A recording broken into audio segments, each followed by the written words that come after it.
It's everyone's instinct to just download the PDF and move on, but I do recommend watching the video because there are a lot of things I can explain over video and audio, but not as the picture.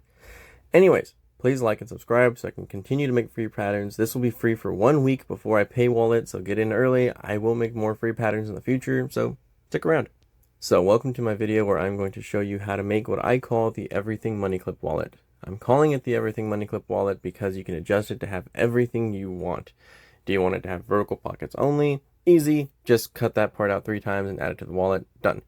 Do you want nothing on the exterior and interior only? Done. This pattern is designed for a 75mm money clip. You can change the size, you just have to adjust the curve in the middle.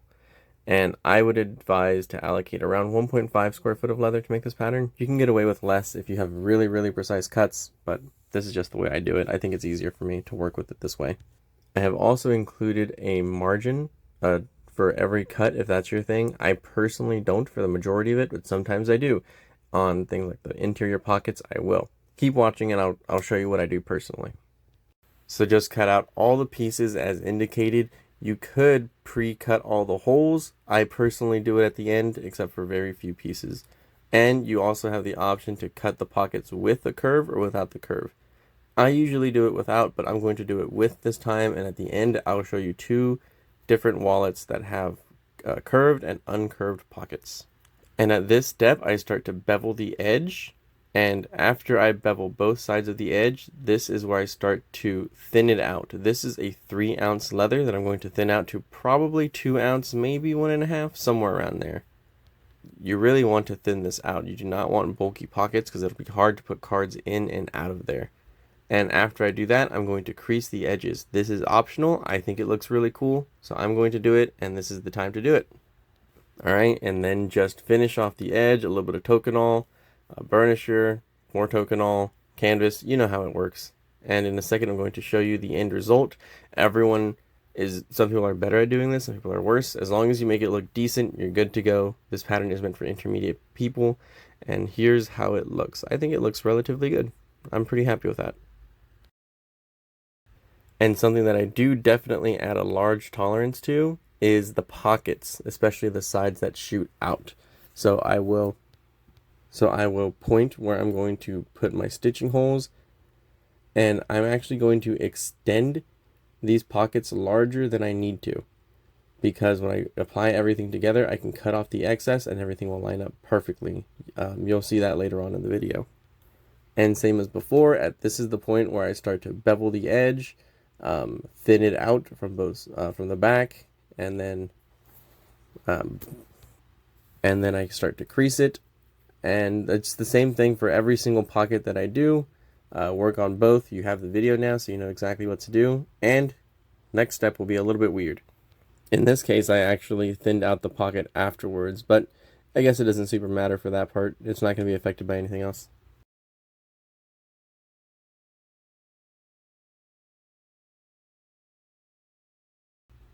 The exterior pocket I do not thin out. I keep that at 3 ounces. I like a slightly thicker exterior pocket.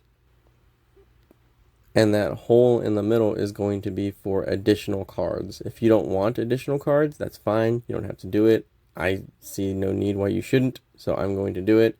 And of course, crease as I did every single other pocket. I'm used to creating short form content on TikTok and Instagram, so it's kind of weird for me to record a very long video like this. Sorry if I'm kind of yapping, but I just want to make sure everyone knows what they're doing. Any questions, by the way, just let me know.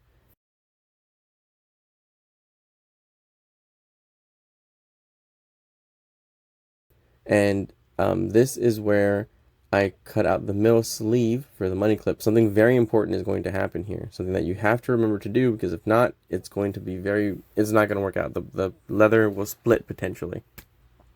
See the big red important. You thin out the center of the money clip. Very important. The thinner it is, the easier it is to stretch over the money clip and make sure it fits without splitting it. I actually made a mistake here. You can see how I connected the wrong dots. Oops, that's not the customer's fault. That's my fault. So, yeah, I guess I'll just replace it then.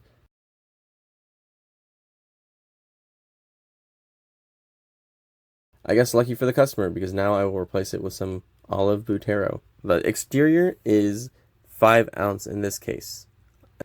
Another important thing to do here, by the way, is that you're not going to have access to the curve and the top of the curve later on. So it's best to bevel it now, smooth it out now, make it good now, because again, you can't do it later. Another very important thing is that you also thin out this side, because this is the side that will be stretched over the MoneyClip. If it's not thinned out, you could potentially split the leather. Make sure you have a nice sharp French edger, by the way. And now I'm going to start punching in the holes for all my pockets, well, mainly the top pocket. And after we put those together, we're just going to sew them up. Nice and easy, nothing complicated. I'm also going to do it for, of course, the inside. Why not? I'll just get rid of all my sewing. Again, you could punch all of the holes in the beginning if you really wanted to. I personally don't. But you could. That's why I included the holes there. And now we're going to glue the bottom pocket.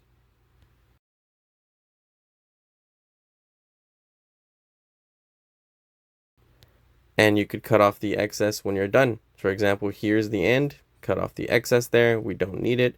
And now it is a perfect wallet. The edges line up perfectly. All good. You can stitch in the middle. You can go up and down as far as you like. It's personal preference. I gave you the option stitching holes that look exactly like this in the PDF. But it's up to you. And now that everything's all punched together, now we can actually polish the sides. And there we go. Nice and polished, nice and pretty. The inside is almost done. So determine where you want your exterior pocket to be. This spot has a little stain, so I want to cover that up with the exterior pocket as I'm showing you right now. So that means the other side is only going to have the horizontal interior pockets, and that's where I'll start. So just line everything up, rough up both sides so the glue can apply very easily, very nicely. Apply your glue, go ahead and stick them together. Punch out the hole. You know what to do. You're an intermediate as designated by the introduction. And then just stitch them up. Easy as that. I like a corner punch myself. I also like to press them. It gives a nice firm edge. I like to press them. It gives a nice contact. And I also like the edge corner cutter. It makes it so everything lines up very, very well. You could do it by hand. There's no problem in doing that whatsoever. I'm just a little lazy.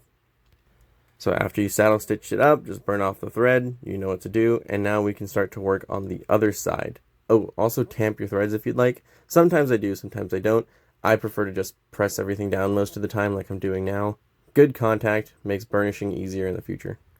So line up the exterior and interior pocket. Make sure you do not over or under rough up either side when it comes to the glue. You don't want that rough exterior exposed. And again, if you don't want the exterior pocket, you don't have to do it. If you want both sides to have an exterior pocket, you can do it. This is the everything wallet.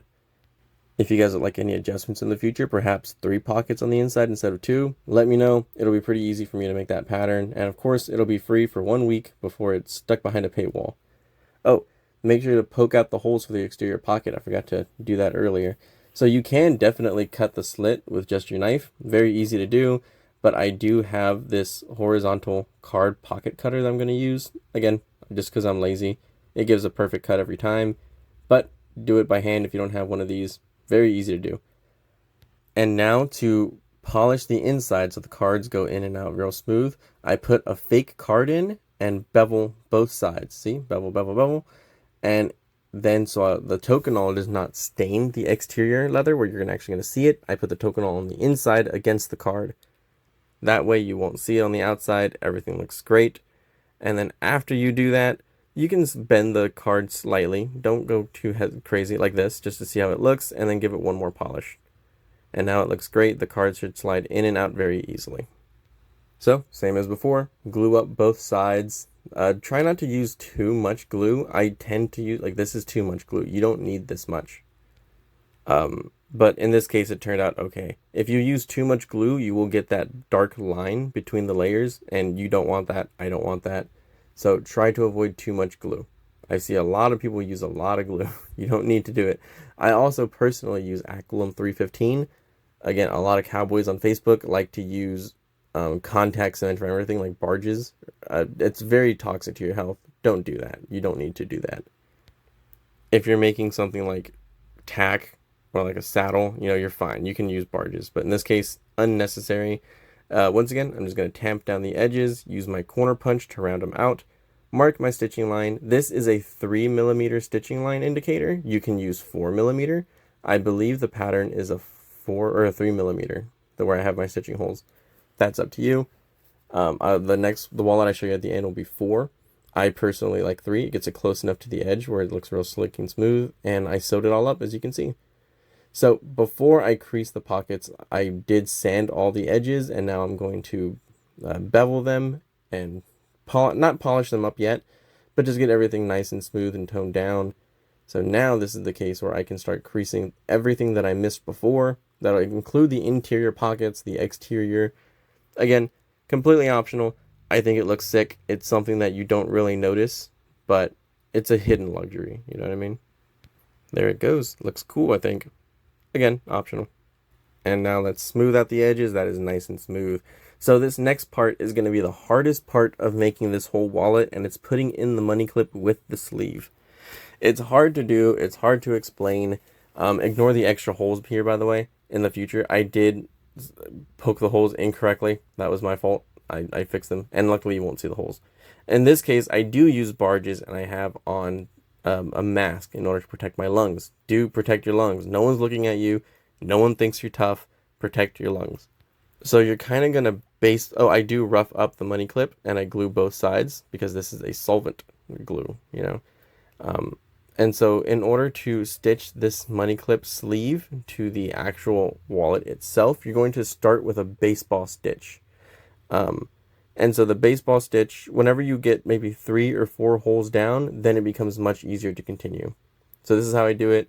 I just put the thread in real loose through one set of holes, and then I can put it in through the next, as I'm doing right now. Put it in through the money clip leather. I wish I included more footage on this.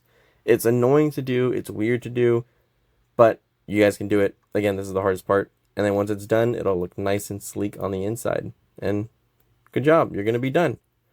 See? Yeah, I have terrible video on this. I wish I did better. If you guys need help, let me know, and maybe I can upload a short on how exactly I did it. But there's the back, baseball sleeve. It's still loose. Anyways, this is the very end. Everything's all stitched up, and this is the everything wallet. I think that sleeve looks very, very professional. I do not like that weird leather vagina look whenever, like, it's just completely sewn up. It looks gross in my opinion. This looks way more professional. But you do you. This is how everything turned out. I think it's sick. I'm happy with it. And let me know if you guys like the pattern. Let me know what you would like patterns for in the future. I do plan on releasing a lot more. I also plan on releasing tips on how to evenly dye your leather for only $15, because people keep using wool daubers and getting uneven dyes. You're just ruining your leather. I saw people use like sponges, and that's also terrible. Just make it easier on yourself, do a good job, and just use an airbrush. Again, I will show you a cheap and easy way to do that in the future. I'm also going to show you how I made this other wallet. This is the other wallet, the brown, is completely 3-ounce leather. The green and the blue, or the green, sorry, is 5-ounce. And this is the straight pockets versus the curved pockets. I kind of prefer the straight pockets. That's a little bit more cowboy to me, a little bit more rustic, but I completely understand if you like the curved pockets. I think they look sick too.